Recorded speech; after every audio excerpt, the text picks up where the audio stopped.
순례교 용사들 반갑습니다. 오늘은 유시제 교리 문답 23번 문항을 함께 살펴보도록 하겠습니다. 23번 문항입니다. 구속자는 왜 참 하나님이셔야 합니까?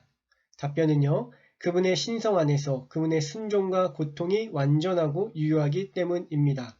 또한 그 때문에 그분이 죄에 대한 하나님의 의로운 분노를 감당하시고 죽음을 이기실 수 있었습니다. 관련 구절은 사도행전 2장 24절 말씀이에요. 하나님께서 그를 사망의 고통에서 살리셨으니 이는 그가 사망에 매여 있을 수 없었음이라. 아멘.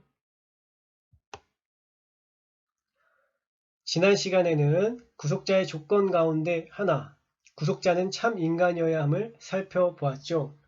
구속자가 참 인간이어야 하는 이유는 우리를 대신해 율법에 완전하게 순종하고 인간의 죄에 대한 형벌을 감당하고 우리의 연약함을 동정하시기 위함이었습니다.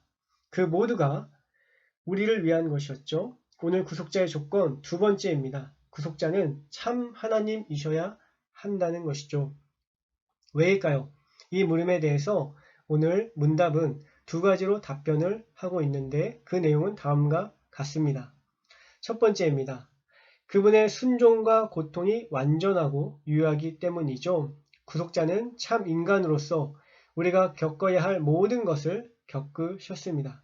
그런데 유한한 인간은 완전하고 유효한 순종과 고통을 온전히 감당할 수 없죠. 오직 하나님만이 이 모든 것들을 감당하실 수 있죠. 그러므로 참 인간으로서 구속자가 우리를 위해 감당하신 모든 순종과 당하신 고통이 완전한 것은 그분의 신성의 능력이 참 인간 대신 그분의 인성을 붙들고 있기 때문이죠. 따라서 구속자는 참 하나님이셔야 하는 것입니다.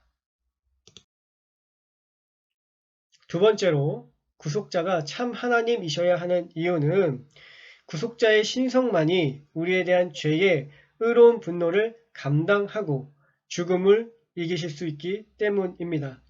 다시 말씀드리면 하나님만이 인간에 대한 죄와 죽음을 이기실 수 있기 때문이죠. 인간은 하나님의 진노를 견딜 수도 이길 수도 없습니다.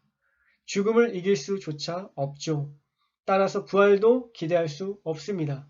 하나님께만 우리는 죽음을 이길 수 있는 생명과 부활을 기대할 수 있습니다. 그러므로 구속자가 참 하나님이시기에 우리를 대신해 죽음을 이기고 부활하실 수 있는 것이죠. 우리는 참 하나님이신 예수 그리스도 안에서 죄의 용서와 죽음을 이긴 부활을 경험하는 것이죠. 결론입니다.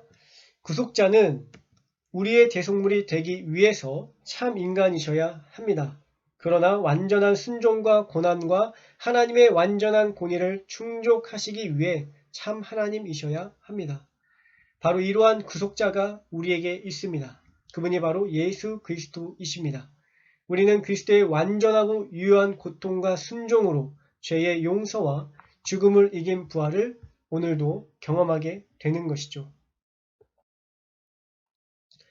오늘은 여기까지 하고요. 그럼 다음 시간에 24번 문항으로 찾아뵙도록 하겠습니다. 감사합니다.